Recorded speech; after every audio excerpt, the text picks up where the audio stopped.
యోసేపు యేసు దేహమును తీసుకొని శుభ్రమైన నారబట్టతో చుట్టి క్రొత్త సమాధిలో దానిని ఉంచి సమాధి ద్వారమునకు పెద్దరాయి పొర్లించి వెళ్ళిపోయెను. విశ్రాంతిదినము గడచిపోయిన తరువాత ఆదివారమున తెల్లవారుచుండగా మగ్దలేనే మరియయు వేరొక మరియయు సమాధిని చూడవచ్చిరి. రాయి పొర్లించి యుండుట చూచి భయపడిరి. దూత ఆ స్త్రీలను చూచి, మీరు భయపడకుడి, సిలువ వేయబడిన యేసును మీరు వెదకుచున్నారని నాకు తెలియును. ఆయన ఇక్కడ లేడు, తాను చెప్పినట్టే ఆయన లేచియున్నాడు. ఆయన పునరుత్థానమైన తరువాత మొదటగా మగ్దలేనే మరియయు వేరొక మరియకు ప్రత్యక్షమయ్యారు. తరువాత తాను ప్రేమించిన శిష్యులకు ప్రత్యక్షమయ్యారు.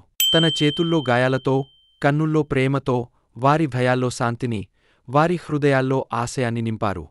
అటుతరువాత యేసు తిబెరియ సముద్రతీరమున శిష్యులకు మరల తన్ను ప్రత్యక్షపరచుకొనెను.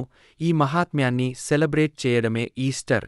జీవితంపై గెలిచిన ప్రేమ, దేవుని నిత్యమైన వాగ్దానానికి జ్ఞాపకం.